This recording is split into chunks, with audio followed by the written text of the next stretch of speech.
نحمده ونصلي على رسوله الكريم أما بعد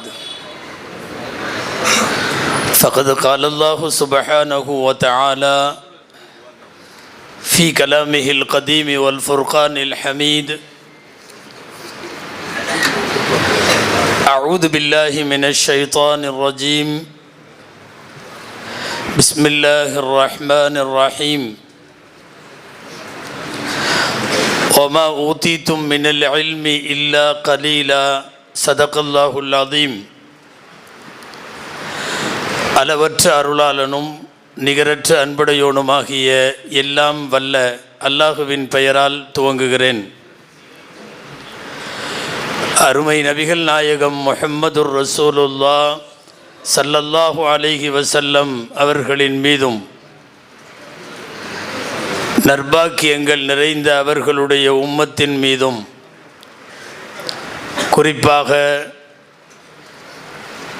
சேலம் நூருல் இஸ்லாம் Arabic கல்லூரியினுடைய பட்டமளிப்பு விழாவிலே பங்கேற்றிருக்கிற நம் அனைவர் மீதும் எல்லாம் வல்ல அல்லாஹுவின் நல்லருள் என்றென்றும் நிறைவாக உண்டாவதாக.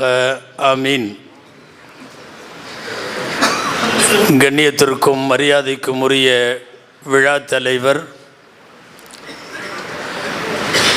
சனது வழங்கி துவா செய்திருக்கிற ராஷிதுல் உலமா ஹஸ்ரத் கிபிலா தாமத் பரக்காத்துவும், மரியாதைக்குரிய நூருல் இஸ்லாம் மற்றும் இந்த மஸ்ஜிதினுடைய மாண்பார்ந்த நிர்வாக பெருமக்கள்,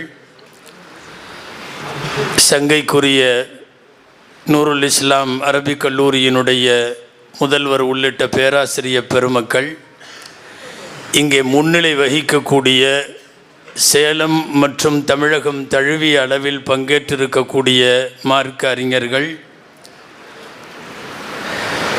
நிறைய முக்கிய உலமாக்கள், பெயர் சொல்ல வேண்டும் என்கிற பேராசை இருந்தாலும் ஏற்கனவே என்னுடைய நிறைவுரை சிற்றுரையாகி இருக்கிற ஒரு சூழலில் நான் உங்களோடு எல்லா பெயர்களையும் சொல்ல முடியாததால் சுருக்கமாய் முடிக்கிறேன். அனைவருக்கும் அஸ்ஸலாமு அலைக்கும் வரஹ்மத்துல்லாஹி வபரகாத்து. ஓயம் ஹஸ்ரத்து சொல்லுவாங்க, கடைசியில் பேசுகிறதுன்னு எங்கே கேட்டாலும் கபூல் செஞ்சிரு, 1/4 மணி நேரம் தான் கிடைக்கும்.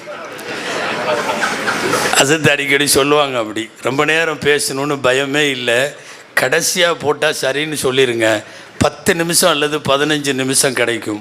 பள்ளிவாசல் திறப்பு விழாவில் எம்எல்ஏ எம்பி எல்லாம் பேசி முடித்து கடைசியில் 1:20 நம்ம கையில் கொடுத்து 1:30 முடிக்க சொல்லுவாங்க. அந்த மாதிரி இந்த முறை பொன்னாடையில் அதிக நேரம் போகாமல் நான் முன்பே மைக்கை வாங்கியிருக்கிறேன். இந்த மதரசாவில் ஏறத்தாழ லால்பேட்டை, மதுரை, கிளியனூர் நிறைய பட்டமளிப்பு விழாக்களுக்கு நான் போய் கொண்டு தான் வருகிறேன். ஆனால் இங்கே வசூலாகிற மாதிரி எங்கேயுமே ஆகிறதில்லை. அன்பானவர்களே, அல்லாஹுவின் பேரருளால் 1965 துவங்கிய நூருல் இஸ்லாமுடைய கல்வி பயணம் இப்போ 2025 ஒரு மிகப்பெரிய தொலை தூரத்தை அரபிக் கல்லூரிகளின் வரலாற்றில் நூருல் இஸ்லாம் கடந்திருக்கிறது. 17வது மௌலவி ஆலிம் பட்டமளிப்பு விழா இப்போது நடைபெற்று கொண்டிருக்கிறது. 30 வருஷமாக ஹாஃபிஸுகளை இஸ்லாமிய உலகத்திற்கு அர்ப்பணித்து கொண்டிருக்கிறார்கள். முதன்முறையாக இந்த முறை பெண் ஹாஃபிலா பட்டம் பெறக்கூடிய ஹாஃபிலாக்களையும் அர்ப்பணிக்கிறார்கள். ஒரு மகத்தான நீண்டகால சேவையை செய்வதற்கு 2 தரப்பினுடைய மிகப்பெரிய ஒத்துழைப்பும் ஒருங்கிணைப்பும் அவசியம். ஒன்று கல்லூரியின் நிர்வாக பெருமக்கள், இன்னொன்று கல்லூரியுடைய பேராசிரியர் பெருமக்கள். உள்ளபடியே பொறாமையாக இருக்கிறது. ஒரு மிகச்சிறந்த நிர்வாகம் இங்கே இருக்கிற முதர்ரிசுகளோடு அசாத்திதாக்களோடு ஒத்துழைத்து இந்த மதரசாவை ஏறத்தாழ வென்றெடுத்து விட்டார்கள் என்றே சொல்லலாம். அல்லாஹ் நூற்றாண்டுகளை கடந்த இந்த பயணத்தை கபூல் செய்வானாக. நூற்றாண்டுகள் வரைக்கும் அதற்கு மேலும் இதை நீட்டித்து வைப்பானாக. குறிப்பாக ஹாரூனாஜியார், ஈசியாஜியார் போன்றவர்களுடைய மிகப்பெரிய ஒத்துழைப்பு, தன்னலமற்ற அர்ப்பணிப்பு, ஆணி அடித்து வைத்தார் போல இங்கே அமர்ந்திருக்கிற உஸ்தாதுமார்கள், உஸ்தாதுகளும் போகிறதா இல்லை, நிர்வாகமும் அனுப்புகிறதா இல்லை. அந்த மாதிரி இங்கே சேலம் நூருல் இஸ்லாம் கண்ணு வைக்கலை, உள்ளதை சொல்கிறேன். நூருல் இஸ்லாமினுடைய உஸ்தாதுமார்கள், ஆக இந்த நிர்வாகிகள் மற்றும் அசாத்திதாக்களுடைய ஒத்துழைப்பு இல்லை என்றால் ஒரு கல்லூரி திறம்பட நடக்க முடியாது. தமிழக அளவில் பல்வேறு கல்லூரிகளை பார்க்கிற போது இந்த 2ல் 1 ஃபெயிலியர் ஆகும் போது தான் கல்வியின் தொன்மை, அதனுடைய பாரம்பரியம் எல்லாமே பட்டு போகிறது. அந்த அடிப்படையில் வெற்றிக்குரிய இந்த இருவரும் 2 தரப்பும் இணைந்து வருங்காலங்களிலும் பயணிக்க அல்லாஹ் அருள்வானாக என்கிற நல்ல துவாவோடு நான் பட்டம் பெறக்கூடிய மௌலவிகளை, ஹாஃபிதுகளை, ஹாஃபிதாக்களை நோக்கி அவர்களின் வழியாக 1-2 செய்திகளை மாத்திரம் எனக்கு தரப்பட்ட குறுகிய நேரத்தில் நான் சொல்லி முடிக்க வேண்டும். அன்பானவர்களே, இன்றைக்கு இருக்கிற நூருல் இஸ்லாமிலிருந்து தொடங்கி நீங்கள் உலகம் முழுக்க இருக்கிற மதரசாக்களினுடைய நீண்ட பயணத்தை நோக்கினால் நமக்கெல்லாம் தெரியும். மக்காவிலே தாருல் அர்கம் என்ற ஒரு வீடு இருந்தது. ஒரு 16 வயசு பையனுக்கு சொந்தமான வீடு. அல்லாஹுவின் தூதரை, எனது வீட்டை மார்க்க பணிகளுக்காக நான் அர்ப்பணிக்கிறேன் என்று அவர் உதவ முன்வந்த போது நபி ஸல்லல்லாஹு அலைஹி வஸல்லம் சொன்ன மறுநாளே அந்த வீட்டுக்கு குடி போய் விட்டார்கள். நிறைய சஹாபிகள் முஸ்லிமானது அந்த வீட்டிலே வைத்து, தாருல் அர்கம் என்பது இந்த உலகத்தின், இந்த உம்மத்தின், இஸ்லாமிய உம்மத்தினுடைய முதல் மதரசா தாருல் அர்கம். உமர் ரலியல்லாஹு அன்ஹு உள்ளிட்டவர்கள் கலிமா சொன்னது அந்த வீடு. அதற்கு பின்னாலே மதீனாவினுடைய சுஃபா திண்ணை மதரசா, தாருல் அர்கமிலே இருந்து, சுஃபாவிலே இருந்து தொடர்ந்து வரக்கூடிய மதரசாக்களின் பாரம்பரியத்தினுடைய இன்றைய நூற்றாண்டு வரையிலேயும் உலகம் முழுக்க இயங்கிக் கொண்டிருக்கக்கூடிய பல்லாயிரக்கணக்கான, லட்சக்கணக்கான மதரசாக்கள் தான் முஸ்லிம் சமுதாயத்தினுடைய உயிர் நாடி. முஸ்லிம் சமுதாயம் முழுக்க முழுக்க சார்ந்து இயங்க வேண்டிய மிகப்பெரிய நிறுவனம் மதரசாக்கள், குறிப்பாக அரபு கல்லூரிகள். என்ன செய்கிறார்கள்? சாப்பிட்டு விட்டு தூங்குவார்களோ என்று தப்பாக வெளியிலிருந்து பார்க்கிறார்கள். மார்க்கத்தை பாதுகாக்கிற மிகப்பெரிய அரண்கள் தான் சமுதாயம் நடத்தி கொண்டிருக்கக்கூடிய அரபு கல்லூரிகள். அதுவும் தமிழகத்தில் ஏறத்தாழ 80% அரபிக் கல்லூரிகள் கல்வியை இலவசமாகவே தருகிறது, கட்டணம் பெறுவதில்லை. நவீன காலத்தில் வந்திருக்கிற சில கல்லூரிகள் வேண்டுமானால் மாதந்தோறும் உணவு செலவு, படிப்பு செலவு என்று கட்டணம் பெறலாம்.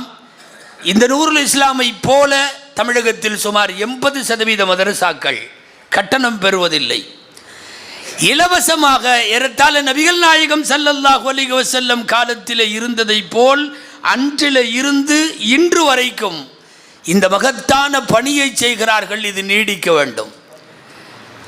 ஒரு மிகப்பெரிய உழைப்பு. 7 வருஷம் இவர்கள் ஓதி முடித்திருக்கிறார்கள். நான் நேற்றைக்கு முன்தினம் லால்பேட்டையில் பேசுகிற போது கூட சொன்னேன், சமீப காலத்தில் 7 வருஷங்கிறது ரொம்ப கஷ்டமாக தெரியுது சில பேர்த்துக்கு. 7 வருஷமா அப்படின்னு. அவங்க பிகாம் 3 வருஷம், பிஏ 3 வருஷம், எம்காம் அதுக்கு மேலே 2 வருஷம், எல்லாம் 3 வருஷத்தில் முடியுதில்ல. எம்பிபிஎஸ்ஸே 4-5 வருஷத்தில் முடிஞ்சு போயிடுதில்ல. இவங்க என்ன பண்ணுறாங்க 7 வருஷமா இப்படிங்கிற மாதிரி ஒரு மனப்பான்மை. நான் சமுதாயத்திற்கு சொல்ல வேண்டும், 30 வருஷம் படித்தாலும் மார்க்க கல்வி கம்மி தான், நிறைவல்ல. 30 வருடம் படித்தாலும் நமக்கு முன்னாலே எனக்கு நீண்ட பட்டியல் போட தெரியும். 20 வருஷம் ஓதியவர்கள், 30 வருஷம் ஓதியவர்கள், மவுத்து வரைக்கும் ஓதியவர்கள். அங்கங்கே 7 வருஷம் வேணான்னாங்க, 6 வருஷம், 5 வருஷம், 4 வருஷம் குறைஞ்சிக்கிட்டே வருது. எங்கே போகும்னு தெரியல. சமீபத்தில் தமிழ்நாட்டில் ஒரு விளம்பரம் பார்த்தோம், நீ மதரசாவுக்கே வர வேணாம், ஆன்லைனில் கொஞ்ச நேரம் வா, நான் மௌலவி பட்டம் தர்றேன்னு ஒரு ஆள். ஆமாங்க, சிரிக்கிறீங்க நீங்கள், ஆனால் வந்திருக்கு, நிறைய பேர் சேர்ந்துருக்காங்க. என்னென்னா மதரசாவே இல்லையா, கொஞ்ச நேரம் அப்படி ஆன்லைனில் படிச்சுட்டாங்கன்னா மௌலவி ஃபாசில் பட்டமெல்லாம் கொடுக்குறாங்களாம். 7 வருடம் எதற்கு என்று கேட்கிற சமுதாயத்திற்கு சொல்லுகிறேன், 7 வருடம் கற்றதும் சேர்த்து ஆக கடுகளவு. நிறைய படித்தாக வேண்டும், அதுவும் அவர்கள் முயற்சியில் தான் கல்வி. ஒரு பணக்கார தந்தைக்கு பிறக்கிற மகன் தானா தந்தைக்கு பின்னாடி பணக்காரன் ஆயிடுவான். சில போஸ்ட் பதவி எல்லாம் கூட தானா அவங்க அத்தா பதவிக்கு தானா மகன் வந்து உக்காந்துருவான். அவருக்கு பின்னால எல்லாமே தானாக அடுத்த மகனுக்கு கிடைக்கும். தந்தை ஆலிமாக இருப்பதால் மகன் ஆலிமாக முடியாது. இவன் தனியா 7 வருஷம் ஓதணும், அதற்கு மேலும் ஓதணும், ஆஃபீஸ் ஆகணும், மௌலவி ஆகணும், முஃப்தி ஆகணும், காரி ஆகணும், எல்லாம் ஆகணும். 10 வருஷமோ 15 வருஷமோ ஓதணும். ஒரு தந்தையிடமிருந்து வாரிசாக பெற முடியாத பட்டம் மௌலவி, மௌலவி ஆலிம். இது 7 வருஷம் இவர்களுடைய தந்தை ஆலிம் என்பதாலே இவர்கள் வரவில்லை. கஷ்டப்பட்டு இவர்களும் ஓதியாக வேண்டும். இந்த நேரத்தில் நான் குறிப்பாக இந்த பெற்றோரை பாராட்ட வேண்டும். இங்கே பேசினவங்க எல்லாரும் மௌலவிகளை, மதரசாவை, உஸ்தாதுகளை எல்லாத்தையும் பாராட்டியிருக்கலாம். குறிப்பாக நான் பெற்றோர்களை பாராட்டி சில வார்த்தைகள் சொல்ல வேண்டும். இன்றைக்கி டேட்டுக்கு இந்த பையன் வெளியே போய் சம்பாதிக்க போனால் ஒரு 10,000 15,000 வாங்குவார், நல்ல சம்பளமே கொடுப்பாங்க. நம்ம ஈசாட்ட போனால் 50,000 1 லட்சமே கொடுத்துருவார் இந்த வயசில். ஆனால் எல்லாவற்றையும் விட்டுவிட்டு அவர்கள் வந்து அர்ப்பண உணர்வோடு 7 வருஷ காலம் முடித்திருக்கிறார்கள். சில பேர் இதோட முடிக்கிறாங்க, இதுக்கு அடுத்தது சில பேர் ஃபாசிலுக்கு போவார்கள். எங்காவது பாக்கியாத்து சாலிகாத்தோ தேவபந்தோ அங்கேயோ இங்கேயோ எங்கேயாவது போய் அவர்கள் மேற்படிப்பை தொடருவார்கள். பல்லாண்டுகளாக இவர்களை மார்க்கத்திற்காக என்று அர்ப்பணிக்கிற பெற்றோர் இதுவரைக்கும் அல்ல இனிமேலும் தீனை ஹயாத்தாக்குவதற்கு என் மக்களில் ஒருவரை தருகிறேன் என்று தந்த அந்த பெற்றோர்கள் பாராட்டப்பட வேண்டியவர்கள். தாய்மார்களின் துவா, என் பையன் ஆலிமாகணும் அப்படின்னு அநேகமாக இந்த பெற்றெடுத்த தாய்கள்லாம் துவா செஞ்சுருக்கணும். என் பையன் ஹாஃபிஸ் ஆகணும்னு துவா செஞ்சுருக்கணும். தாய்மார்களினுடைய வளர்ப்பிலும் அவர்களின் பங்களிப்பிலும் தான் உலகத்தில் எக்கச்சக்கமான உலமாக்கள் கிடைத்தார்கள். நீண்ட வரலாறுகள் சொல்லும் நேரமும் சூழலும் அல்ல. உங்களுக்கு தெரியும், இமாம் மாலிக் ரஹ்மத்துல்லாஹி அலைஹியுடைய தாய், மாலிக் ரஹ்மத்துல்லாஹி அலைஹிக்கு 4-5 வயசு. இந்த அன்னைக்கு உள்ள ஆலிம்கள்லாம் போடுற மாதிரி ஒரு ட்ரெஸ்ஸு, ஒரு பெரிய குப்பாயம், அந்த குப்பாயத்தை தூக்கி போட்டு விட்டு ஆலிம்கள் கட்டுற மாதிரி தலப்பா, 7 முழம் தலப்பா, நம்ம கட்டினாவே பயங்கரமாக இருக்குது, அத்தனோன்னு குழந்தைக்கு கட்டி விட்டு இதே மாதிரி பெருசாகி ஆலிமா பார்க்கணுன்னு கையை பிடிச்சி அந்த தாய் கூட்டிகிட்டு வந்து மஸ்ஜிது நபவியில் பாடம் நடத்தி கொண்டிருந்த ரபியா ரஹிமகுல்லா அவர்களிடத்தில் கொண்டு வந்து ஒப்படைக்கிறார். ரபியாவிடத்தில் 10 வருஷத்திற்கு மேல் ஓதினார்கள் இமாம் மாலிக் ரஹ்மத்துல்லாஹி மஸ்ஜிது நபவியில். அந்த ஆலிமை பிடித்துக்கொள், அவரிடம் உள்ள கல்வி எல்லாம் உன்னிடத்திலே வருகிற வரைக்கும் நீ அவர்களிடத்தில் ஓதிக்கொண்டே இரு. ஆசையா அழகு பார்த்து போலியா ஆலிம்களுடைய ட்ரெஸ்ஸை போட்டு கொண்டு போய் மாலிக் இமாமினுடைய தாய் விட்டாங்க. பின்னாளில் அதே மஸ்ஜிது நபவியில் இமாம் மாலிக் ரஹ்மத்துல்லாஹி அலைஹி பாடம் நடத்துகிற போது கண்குளிர பார்க்கிறது அந்த தள்ளாடுகிற வயதான தாய். திடீர்னு மாலிக் ரஹ்மத்துல்லாஹி அலைஹி பாடம் நடத்திட்டு இருக்கிறப்ப பின்னாடி உட்காந்துருப்பாங்க குடிசையில் மாலிக் ரஹ்மத்துல்லாஹியுடைய தாய். அவர்களை பற்றிய குறிப்புகளில் கிடைக்கிற வரலாறு, இடி இடித்த மாதிரி திடீர்னு ஒரு சத்தம். பாடம் நடத்தி கொண்டிருப்பது மாலிக் இமாம். என்ன இப்படி திடீர்னு ஒரு சத்தம், எல்லாரும் சேர்ந்து கோஷம் போடுற மாதிரி இருக்குதுன்னு கேட்டாங்களாம். இந்த கிழவியின் தாய் மாலிக் ரஹ்மத்துல்லாஹி அலைஹியுடைய தாய்கிட்ட சொன்னாங்களாம், இல்லை இல்லை, பாடம் நடத்துகிறப்ப அவர் தும்மி விட்டு அல்ஹம்துலில்லான்னு சொன்னார், அங்கே உட்கார்ந்துருக்கிற கூட்டத்தினுடைய எருகமுக்கல்லா தான் உங்களுக்கு இப்படி கேட்டிருக்குது. பேரிடி இடித்ததை போல சப்தம் என்றால் உலகம் முழுக்க இருக்கக்கூடிய பெரிய பெரிய மார்க்க அறிஞர்கள் அங்கே உட்கார்ந்து இமாமிடம் மாலிக் இமாமிடம் பாடம் படித்ததை சின்ன வயசுலேயே 5 வயசில் தலப்பாவை கட்டி விட்டு அழகு பார்த்த தாயினுடைய பங்களிப்பு அங்கே முக்கியம். நிறைய தாய்மார்கள் தான் அவரவர்களினுடைய மக்களை உருவாக்கினார்கள். பெற்றோர்களினுடைய பாராட்டு, அவர்களை வாழ்த்தி பேசுதல் என்பது இது போன்ற முக்கிய. தாய் கண்ணீர் விட்டு துவா செய்தால் மகன் ஆலிமாவான், ஆஃபிதாவான், உலகத்தின் தலைவராகவே ஆவான். உங்களுக்கெல்லாம் தெரிந்த வரலாறு. குடிப்பதற்கு தண்ணீர் இல்லை. இந்த ஹாஜரா என்கிற தாயின் கண்ணிலே வழிந்த கண்ணீர் குழந்தையின் காலிலே இருந்து பீரிட்டு தண்ணீரை வர வைக்கிறது அல்லவா.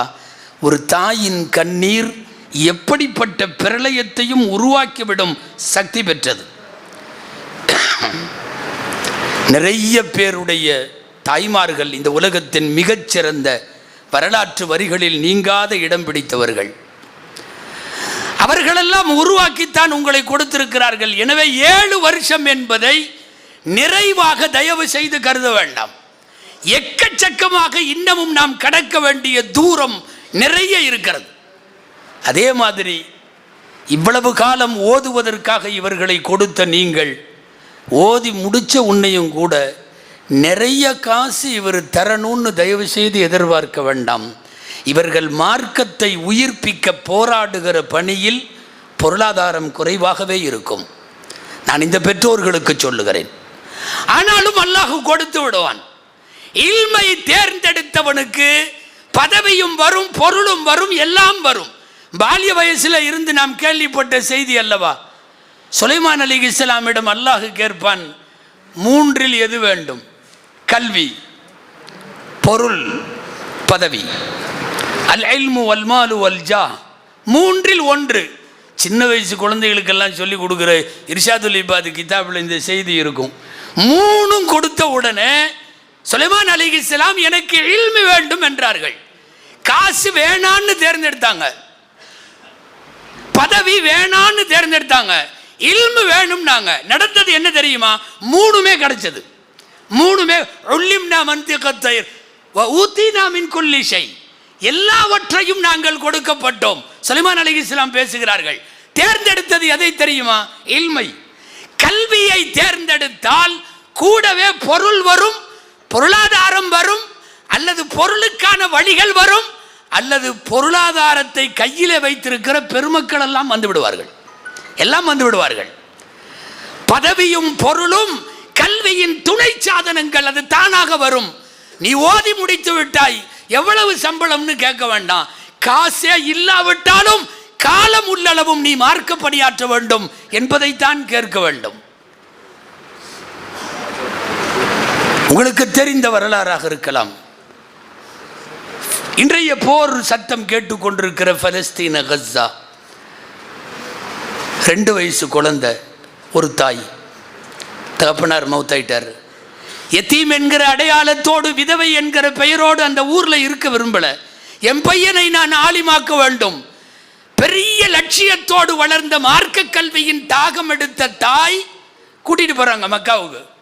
கொண்டு போய் விட்டாச்சு. 10-11 வருஷம் மக்காவில் ஃபுல்லாக பையன் ஓதிட்டார். 2 வயசுல வந்தது, தகப்பனார் வஃபாத்தான உன்ன வந்தது. பையனுக்கு பேர் முஹம்மது. ஓதியாச்சு, மக்காவில் போகிறான். முடிச்சுக்கலான்னு நினைக்கிறார் பையன். காரணம், வருவாய் இல்லாத கணவன் வஃபாத்தாகி போன தந்தை.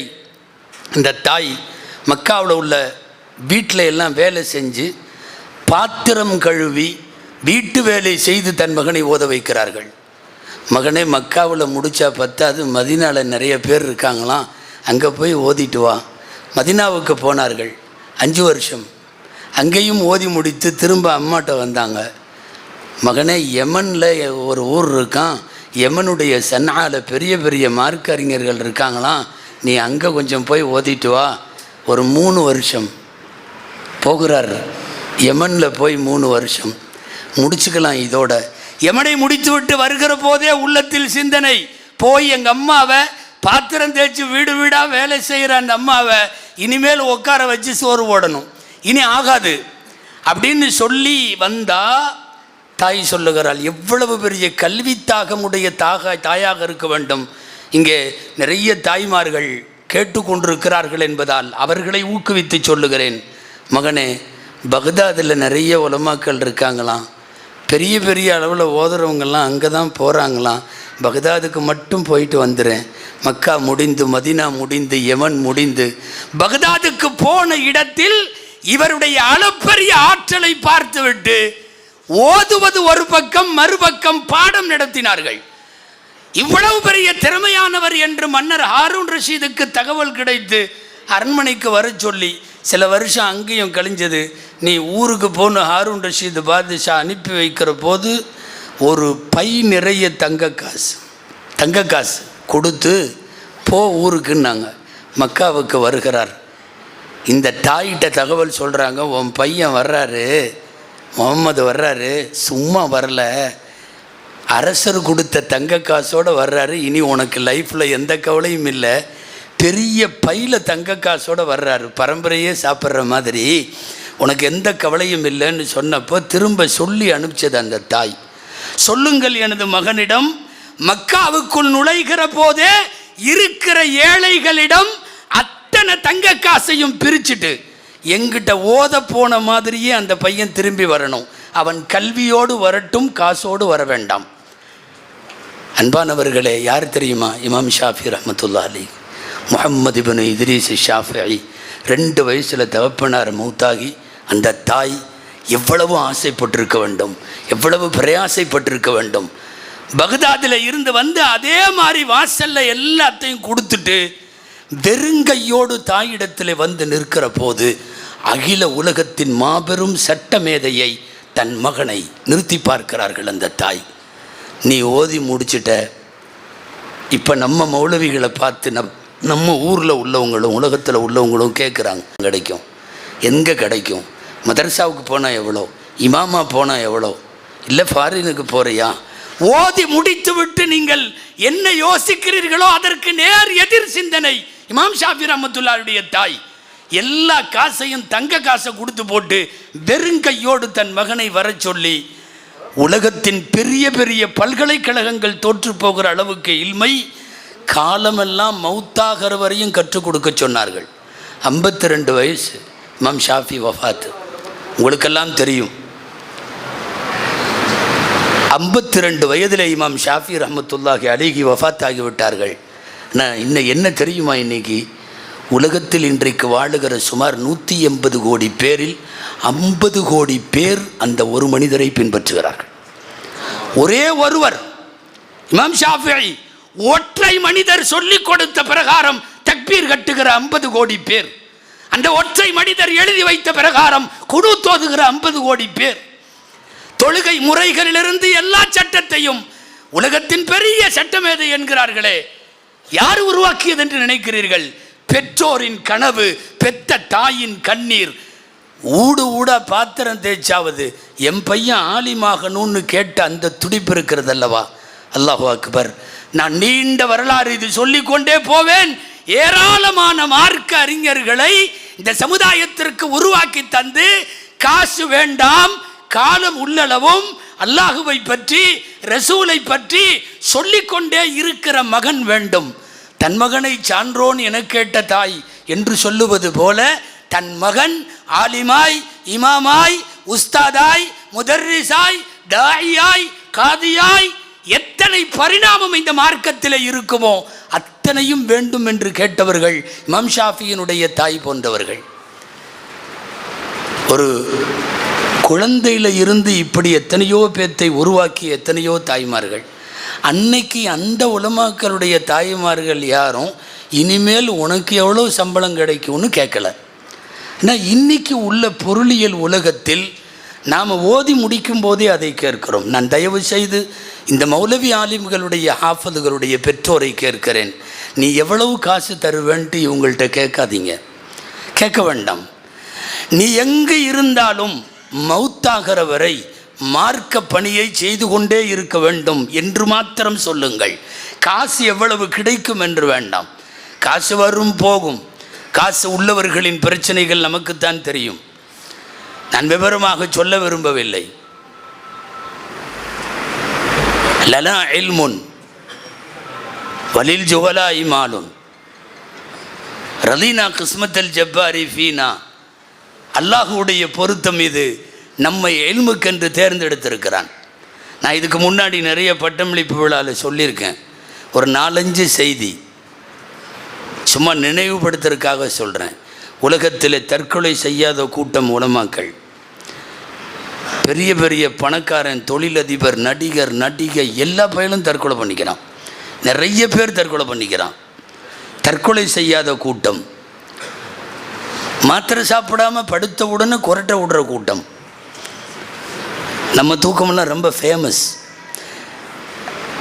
உலகத்தில் நிம்மதியான தூக்கத்திற்கு நாம் சொந்தக்காரர்கள்.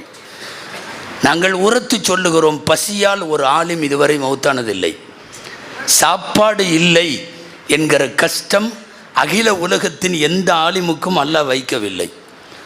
சொல்லப்போனால் டெய்லியும் நான்வெஜ்ஜு. அபுதாய் ரசத்துடைய எடை 110 கிலோ. இல்லை, உண்மையை தான் சொல்கிறேன். சமீபத்தில் கேட்ட அதிர்ச்சியானது 110 கிலோ. ரகசியத்தை சொன்னதுக்காக மன்னிச்சுக்கணும். அவர் பசியால் ஒரு ஆளும் சாப்பாடு இல்லை என்று ஒருபோதும் அவன் கஷ்டப்படுவதில்லை. இன்னும் சொல்லப்போனால் 100% தவிர 99.9% மனைவிகளோடு மகிழ்ச்சியாக வாழுகிறார்கள். குடும்ப நிலவரம் தெரியும், விரலின் வீக்கம் தெரியும், சட்டியில் எவ்வளவு மாவிருக்கிறது என்று தெரியும், மனைவியின் மனம் புரிகிற சைக்காலஜியும் தெரியும், மனைவியின் கொடுமையை அனுபவித்தால் அவுளியாவாகி விடலாம் என்பதும் தெரியும். ஆமாம், நிறைய பேர் அவுளியாக்கள் இருக்கிறாங்க. ஏன்னா அங்கே வாங்கிறது அவ்வளவு. ஒரு ஹதீஸ் அப்படி வருதுன்னு சொல்கிறாங்க. என்னென்னா, மனைவியின் கஷ்டங்களை அனுபவிக்கிற ஆம்பளைகளுக்கு அய்யூப் அலைஹிஸ்ஸலாம் கூலி உண்டாம். ஆமாம், நம்மில் நிறைய பேர் அய்யூபுகள். அவங்க 18 வருஷம் நோய்வாய்ப்பட்டாங்கன்னு வருது அய்யூப் அலைஹிஸ்ஸலாம். நம்ம காலம் பூரா. அன்பானவர்களே, பசியினால் மரணம் இல்லவே இல்லை. அதே போல் இல்லறமான இனிய இல்லறம் நிச்சயமாக ஆலிம்களுக்கு சொந்தம். இதுக்கெல்லாம் மேலே ஒரு செய்தி, உலகத்தில் ஸ்ட்ரைக் பண்ணாத சமூகம். வேலை நிறுத்தமே செஞ்சதில்லை. வேலை நிறுத்தம் செஞ்சால் தொழுக வைக்கிறதெல்லாம் முத்தவள்ளிக்கு பாடாக போயிடும். பெரிய பாடு. இன்னும் முத்தவள்ளிகள்லாம் தொழுக வைக்கிற அளவுக்கு தயாராகலை. யாரும் கோவிச்சுக்க வேணாம். நிறைய பேர் குல்ஹுவல்லாவிலவே இருக்கிறார்கள். இதெல்லாம் காசில்லாவிட்டாலும் அல்லாஹ் நம்மை வைத்திருக்கிற நிறைவான வாழ்க்கையினுடைய அடையாளங்கள். என் பையன் நீ ஓதி முடிச்சிட்ட, எனக்கு எவ்வளவு தருவ என்று நீங்கள் கேட்கவே வேண்டாம். அதையெல்லாம் தாண்டி கேளுங்கள். நிறைய பெற்றோர்கள் ஆசைப்பட்டது அவர்களின் பிள்ளைகள் உலகளாவிய அளவில் ஹிதுமத் செய்ய வேண்டும். யார் யாரெல்லாம் அப்படி நினைத்தார்களோ அந்த பேரண்ட்ஸ், அந்த தாய்மார்களின் பிள்ளைகள் அப்படியே ஆனார்கள். சின்ன வயசு இமாம் புகாரி, உங்களுக்கெல்லாம் தெரியும், கண் பார்வை போயிடுச்சு. சின்ன குழந்தைக்கு கண் பார்வை போச்சுன்னா யாருக்கு வருத்தம் வராது? திரும்ப திரும்ப திரும்ப அழுதாள் அந்த தாய், இமாம் புகாரியுடைய தாய். தொடர்ந்து தஹஜ்ஜத்தில் துவா, என் பையனுக்கு பார்வை வேண்டும், என் பையனை பெரிய ஆலிமாக்க வேண்டும். தாயின் துவா தவிர வேறொன்றும் இல்லை. உறங்கிக் கொண்டிருக்கிற போது கனவில் காணுகிறார்கள் இப்ராஹிம் அலைஹிஸ்ஸலாம்.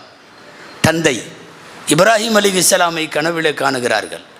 யா ஹாதிஹி ரத்தல்லாஹு பஸர இப்னகி பிகஸ்ரதி துஆஇகி. யா ஹாதிஹி, ஏமா இவளே, இந்த பெண்ணே, அல்லாஹ் உன்னுடைய மகனின் பார்வையை திரும்ப தந்து விட்டான் உன்னுடைய துஆவின் காரணமாய். சொல்லிவிட்டு போய்விட்டார்கள். இரவு திடுக்குற்று எழுந்து ஃபஜ்ரு தொழுகை வரை காத்திருந்து ஃபஜ்ருக்கு தூங்கி கொண்டிருக்கிற 2 பசங்க, பெத்த பசங்க. ஒருவர் முஹம்மத், அவங்க இமாம் புகாரி, இன்னொருவர் அஹ்மத், அவர்களை விட மூத்த சகோதரர். 2 பையனையும் ஃபஜ்ருக்கு எழுப்பிவிட்ட போது தடுமாற்றத்தோடு பிடித்து கூட்டி செல்ல வேண்டிய புகாரி, முஹம்மது இப்னு இஸ்மாயில் புகாரி, தானாக போய் உது செய்து விட்டு வந்து தொழுத போது சஜிதாவிலே வீழ்ந்து அழுதார்கள் அந்த பெண்மணி. கண் பார்வையை கொடுத்த உனக்கு இந்த முஹம்மது என்கிற குழந்தையை உனது பாதையில் நான் அர்ப்பணிக்கிறேன். 16 வயசில் கூட்டிகிட்டு வந்து 3 பேரும், தாய், முஹம்மத், அஹ்மத் 3 பேரும் ஹஜ்ஜுக்கு வந்து முகமது பின் இஸ்மாயில் புகாரி இமாமை மட்டும் விட்டுட்டு சகோதரரும் தாயும் ஊருக்கு போனார்கள். மக்காவில் இருந்து அவர்களும் 10 ஆண்டு காலங்கள் அங்கே படித்தார்கள். இடையில் மதீனாவுக்கு போய் வந்தார்கள். 2 வருஷம் கழித்து 18வது வயசு. 2 வருஷத்தில் மக்காவின் உலமாக்களிடம் ஏராளமான வரலாறுகளை படித்து முடித்துவிட்டு கையில் ஓலையும் கட்டையும் எடுத்து கொண்டு போய் 14வது இரவு பௌர்ணமி இரவில் வெளிச்சம் அதிகமாக இருக்கும், விளக்கில்லாத காலம். அப்போது இப்போது போன்று கட்டப்படாத நபிகள் ஸல்லல்லாஹு அலைஹி வஸல்லமுடைய ரவுலா வெறும் மண். அந்த கபருக்கு பக்கத்தில் 14வது இரவில் பௌர்ணமி இரவிலே அமர்ந்து கொண்டு தாரீகுல் குபரா தாரீகுல் கபீர் என்கிற சஹாபாக்களின் வரலாறை 18 வயசிலே ரசூலின் கபருக்கு பக்கத்தில் உட்கார்ந்து எழுத ஆரம்பித்த இமாம் புகாரியினுடைய முதல் பயணம். எக்கச்சக்கமான கிதாபுகளை எழுதி கொடுத்து காலம் உள்ளளவும் இந்த சமுதாயத்திற்கு மிகப்பெரிய சேவகராய் உலமாக்களுக்கு தலைமை இடமாய் மாறிப்போன இமாம் புகாரிக்கு பின்னாலே அந்த பெத்த தாயினுடைய அழுகையும் கண்ணீரும், நான் இவனை மார்க்கத்திற்கு அர்ப்பணிக்கிறேன் என்று பொறுப்பெடுத்து கொண்ட அந்த தாயினுடைய அக்கறை இருக்கிறது. இங்கே நிறைய பெற்றோர்கள் வந்திருக்கிறீர்கள். தயவு செய்து உலமாக்களிடம் உனக்கு என்ன சம்பளம் கிடைக்கும் என்று கேட்க வேண்டாம். கல்வியாளனாக மார்க்கத்திற்கு இவனை அர்ப்பணிக்கிறேன் என்று நீங்கள் சொன்ன போதே உலகத்தின் எல்லா புகழும் உங்கள் தலைக்கு வந்துவிட்டது. வெறுமனே ஓதருக்கு கொண்டு போய் விட்டது மட்டுமல்ல, திரும்ப திரும்ப திரும்ப படித்தார்கள். நாமெல்லாம் அடிக்கடி சொல்லக்கூடிய கௌசுல் ஆலம் முஹியுத்தீன் அப்துல் காதர் ஜீலானி கத்தஸல்லாஹ் வெறுமனே அனுப்பிச்சு விட்டாங்கிறது மட்டுமல்ல, காலம் உள்ளளவும் சேவை படிச்சுக்கிட்டே இருந்தாங்க. இமாம் முஹியுத்தீன் அப்துல் காதர் ஜீலானி கத்தஸல்லாஹ் ஓதி முடிச்சதாவெல்லாம் வரல. தரஸ்துல் இல்ம ஹத்தா சிர்து குத்துபன். கௌசுல் ஆலம் அவர்கள் குத்துபாக மாறியது எப்படி? நிறைய பேர் சொல்றாங்க அந்த கராமத் இந்த கராமத். இல்லை, தரஸ்துல் இல்ம ஹத்தா சிர்து குத்துபன்.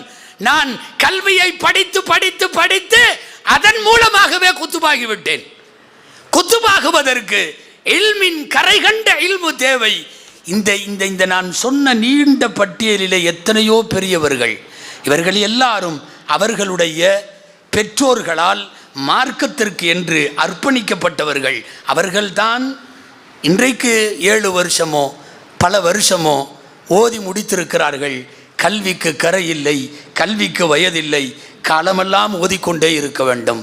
நான் என் உரையின் நிறைவு பகுதிக்கு வருகிறேன். அன்பான உலமாக்களே, மார்க்க அறிஞர்களாக இருந்து ஷரியத்தை மக்களுக்கு சொல்லுவது ஒன்று. நம்முடைய கடமையில் 2 கடமை இருக்குது. ஷரியத்தை சொல்லுவது ஒன்று, தொழுகணும், ஓதணும், நோன்பு வைக்கணும், ஜக்காத்து கொடுக்கணும், ஹஜ்ஜுக்கு போகணும், வட்டி வாங்கக்கூடாது, இப்படியெல்லாம் பேசக்கூடிய ஷரியத்தின் உள்கட்டமைப்பிலையும் உலமாக்கள் தான் ஊழியர்கள். அடுத்து ஷரியத்தை பாதுகாக்கிற, வெளியிலிருந்து பாதுகாக்கிற, எல்லா விதமான இடையூறுகளிலே இருந்து உம்மத்தை பாதுகாக்கிற பணியிலேயும் ஊழியர்கள் உலமாக்கள் தான். நாட்டினுடைய நிலைமை உங்களுக்கு தெரியும். பொதுச்சிவில் சட்டம் போல், வக்ஃபினுடைய மறுசீரமைப்பு சட்டம் போல் ஏராளமான பிரச்சனைகளை உம்மத்து சந்திக்கிறது. இது வெறுமனே அரசியல்வாதிகள் பிரச்சனைன்னு உலமாக்கள் தள்ளி நிற்க முடியாது. நிறைய உலமாக்கள் இருப்பதால், நிர்வாகிகள் இருப்பதால் சமுதாயத்திற்கு சொல்ல வேண்டிய செய்தியாக சொல்லுகிறேன். மெம்பர் படிகளை பொறுத்தவரை ஷரியத்தின் உள்கட்டமைப்பை பேசுபவர்கள் உலமாக்கள். ஆனால் ஷரியத்தை பாதுகாக்கிற விஷயத்திலேயும் தலைமையாய், முன்னோடியாய், வழி நடத்துபவராய், மக்களை திரட்டுபவராய் அல்லது கிளப்புபவராய் உலமாக்கள் தான் இருந்தாக வேண்டும்.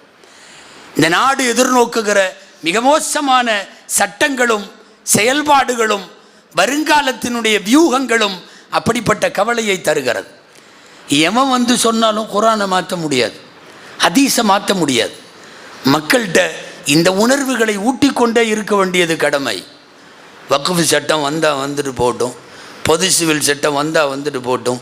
எங்கேயோ இந்தியாவில் உத்தராகண்டில் ஒரே ஒரு ஸ்டேட்டில் தானே ஆக்கியிருக்கான், அதெல்லாம் அப்புறம் பார்த்துக்கலாம். இல்லை, ஜும்மாவினுடைய மேடைகள் ஒன்று ஷரியத்தின் உள்ரங்கத்தை பேச வேண்டும், அது நம்மிடையே, அல்லது ஷரியத்தை எதிரிகளிடமிருந்து பாதுகாக்கிற வியூகங்களை இல்லை, உயிரோட்டமான போராட்டத்திற்கு மக்களை தயார் செய்ய வேண்டிய பொறுப்பு நமக்கு உண்டு. குர்ஆனை மாத்துறதுக்கு இவன் யார்? ஹதீஸை மாத்துறதுக்கு இவன் யார்? நீங்களாக மாற்றிக்கொண்டே இருக்க வேண்டியதுதான். நாங்கள் மாறாத குர்ஆனுக்கு சொந்தமானவர்கள், மாறாத நபிமொழிகளுக்கு சொந்தமானவர்கள். இந்த உலகத்தில் பாட புத்தகம் மாறுகிறது, இந்த உலகத்தில் கான்ஸ்டிடியூஷன் என்கிற அரசியலமைப்பு சட்டம் மாறுபடுகிறது. இந்த உலகத்தில் ஏன் வேதத்தை கூட மாத்திட்டானுவோ?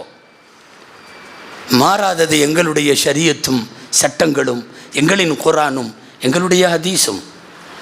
இதை பாதுகாக்கிற விஷயத்தில் மக்களுக்கு உணர்வூட்ட வேண்டியது நம் கடமை. மாற்றவெல்லாம் முடியாது. மோடி எல்லாம் எந்த கேடி சொன்னாலும் நடக்காது, பண்ணவும் முடியாது, வழியும் கிடையாது. 1 கோடி உலமாக்கள் ஒன்று சேர்ந்தாலும் ஒன்றும் பண்ண முடியாது. வந்து சொன்னார்கள், இத்தி பி குர்ஆனின் கைரி ஹாதா அவ் பத்தில்ஹு யகால الذين لا يرجون لقاءنا இத்தி பி குர்ஆனின் கைரி ஹாதா அவ் பத்தில்ஹு. முஹம்மதை இந்த குர்ஆனை மாற்றிருங்க, இந்த குர்ஆனுக்கு பதிலாக வேறு குர்ஆன் கொண்டு வாங்க, அல்லது பத்திலு, இந்த குர்ஆனையே கொஞ்சம் மாற்றுங்க. என்ன சொல்லுகிறான் நல்லா தெரியுமா? நாயகமே சொல்லுங்கள். நாயகமே என்று மட்டுமல்ல, உலகத்தில் இருக்கிற உலமாக்களே சொல்லுங்கள். என்ன? குல் மா யகூனு லி அன் உபத்திலஹு மின் தில்காஇ நஃப்ஸி. நானா மாற்ற முடியாதுன்னு சொல்லுங்க. நாமும் அதைத்தான் சொல்ல வேண்டும். மா யகூனு லனா அன் நுபத்திலஹு மின் தில்காஇ அன்ஃபுஸினா. நாங்களாக குர்ஆனை வேறு குர்ஆன் கொண்டு வரவும் முடியாது, இருக்கிற குர்ஆனுடைய சட்டங்களை மாற்றவும் முடியாது. இன்னத்தபிஉ இல்லா மா யூஹா இலை. வஹியை மட்டும் தான் என்னால் பின்பற்ற முடியும், சொல்லுங்கள் நபியே என்றான் அல்லாஹ். இன்னைக்கு இருக்கிற இந்தியாவில் எந்த அரசாங்கத்திற்கும் அதைத்தான் சொல்லுவோம். உயிர் வாழ்றதே தப்பு, ஷரியத்து மாறுச்சுன்னு சொன்னான். நான் வெறுமனே உணர்ச்சி வசப்படுவதற்காக மட்டும் சொல்லவில்லை.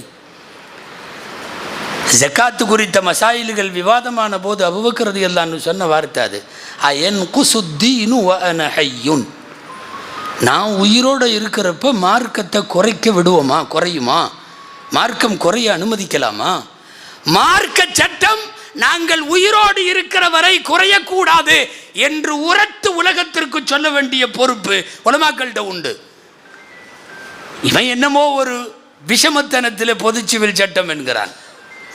இந்த உத்தராகண்டில் கொண்டு வந்திருக்காங்க, நிறைய கேள்விப்பட்டிருப்பீங்க நீங்கள். முழுக்க முழுக்க முஸ்லீம்களுடைய சட்டத்தை மாத்திரம் கை வச்சுருக்கான். அதுவும் 4 தான்: நிக்காஹு, தலாக்கு, இந்த தத்தெடுப்பு முறை, வராசத்து. இந்த 4 சட்டமும் முஸ்லீம்களுக்கு ரத்து செய்யப்பட்டு அரசு சட்டமாக மாற்றப்படுகிறதுங்கிறான். அந்த நாட்டில் உள்ள எல்லாருக்கும் பொது சிவில் சட்டம். கீழே ஒரு வரி போட்டிருக்கான், பழங்குடி இனத்தை தவிர. ஏன்னா கொன்றுவான்.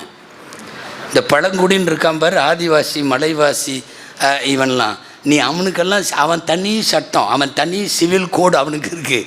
அவனை ஒன்றும் பண்ண முடியாது. நீ அவனுக்கெல்லாம் சட்டம் போட்டின்னா சேர்ந்து செத்து போகணும், விடமாட்டான். அதனால் பழங்குடியினரை தவிரங்கிறான். நாசமாக போன பொது சிவில் சட்டம் அந்த நாட்டில்.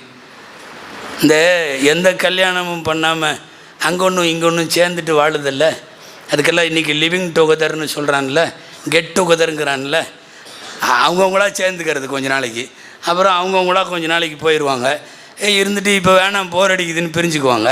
அந்த மாதிரி இருப்பாங்க இல்லையா? அதை பொது சிவில் சட்டம் சட்ட ரீதியான அங்கீகாரம் தருகிறது. அந்த நாட்டில் இப்போ வெளியிடப்பட்டிருக்கிற பொது சிவில் சட்டத்தில் எழுதியிருக்கான், யாரும் யாரோடும் சேர்ந்து கொள்ளலாம், பிறக்கிற குழந்தை எங்களுக்கு பிறந்தது என்று பதிவு செய்தால் போதும்.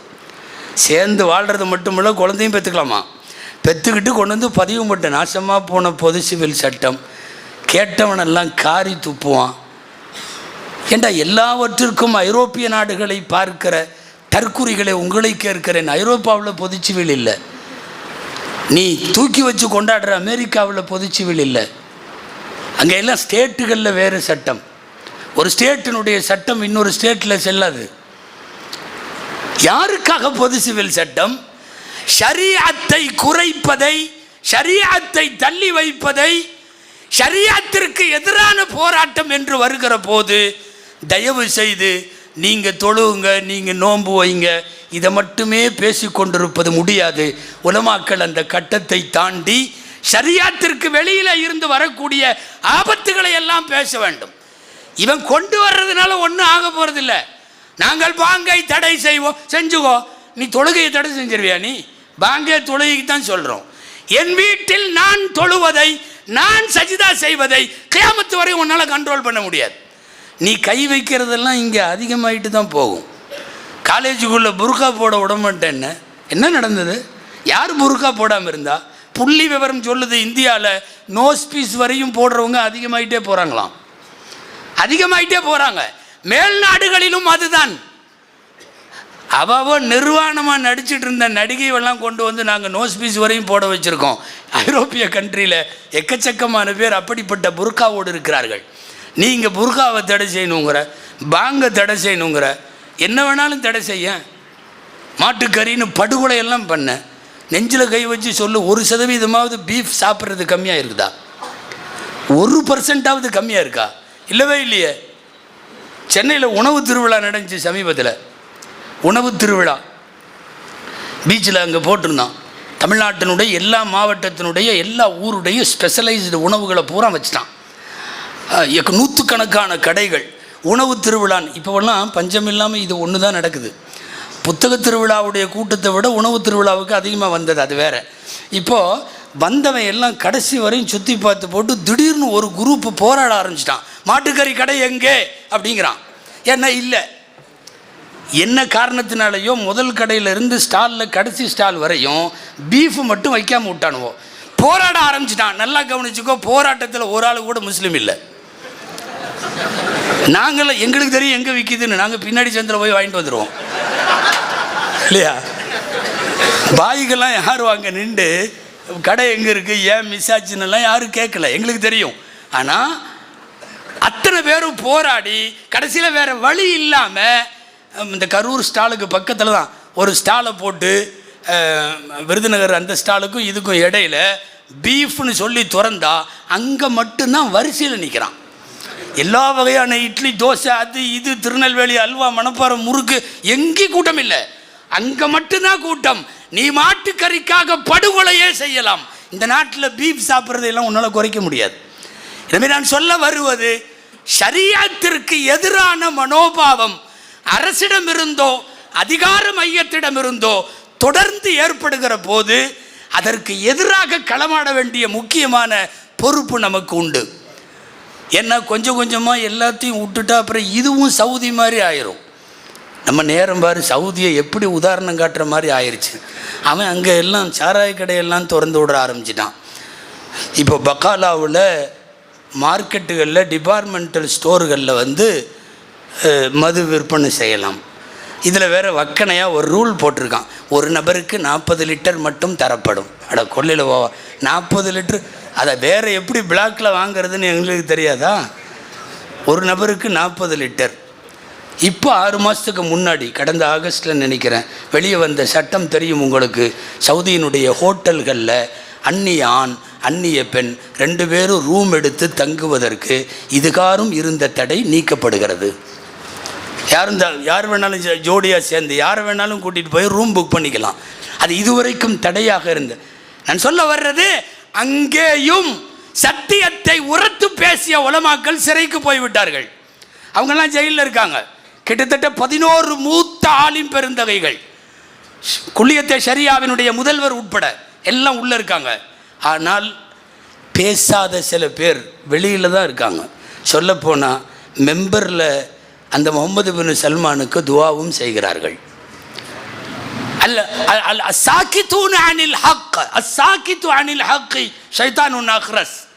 சத்தியத்தை பேசாமல் மௌனமாக இருக்கிற ஆலிமா இருந்தாலும் யாரா இருந்தாலும் ஊமை ஷைத்தான். அது சத்தியத்தை பேசாமல் இருந்தால் எந்த அரசு வந்தாலும், அதிகார மையம் வந்தாலும், அது வக்ஃப் சட்டமோ பொது சிவில் சட்டமோ எதுவாக இருந்தாலும் அவைகளை எதிர்த்து களமாட வேண்டிய பொறுப்பு நிச்சயமாக நமக்கு உண்டு. இல்லாவிட்டால் எல்லா சட்டங்களும் மாற்றப்படுகிற போது அயன் குசுவான ஐயோன், நீ உயிரோடு இருப்பதில் அர்த்தம் இல்லை என்கிற சூழ்நிலை நிச்சயமாக வந்துவிடும். எனவே உலமாக்களே, ஷரியத்திற்கு உட்பட்டு மக்களுக்கு பேசி கொண்டிருப்பது சாதாரண காலம். அசாதாரண காலத்தில் நம்முடைய தலைப்புகளும் மாறியாக வேண்டும், மக்களை நேர்வழிப்படுத்தியாக வேண்டும். இந்த இரண்டை மாத்திரம் மிகச் சரியாக செய்யுங்கள் என்று பட்டம் வாங்குகிற உலமாக்களை மட்டுமல்ல, உலமா சமுதாயத்தை கேட்டுக்கொள்வதோடு, எத்தனை மணிக்கு ஆரம்பித்தாலும் 1:10 முடிச்சிருங்கன்னு சொல்லிட்டாங்க. ஜஸாக்குமுல்லாஹு கைர். வ ஆகிரு தஅவானா அனில் ஹம்துலில்லாஹி ரப்பில் ஆலமீன். அஸ்ஸலாமு அலைக்கும் வரஹ்மத்துல்லாஹி வபரகாத்துஹு.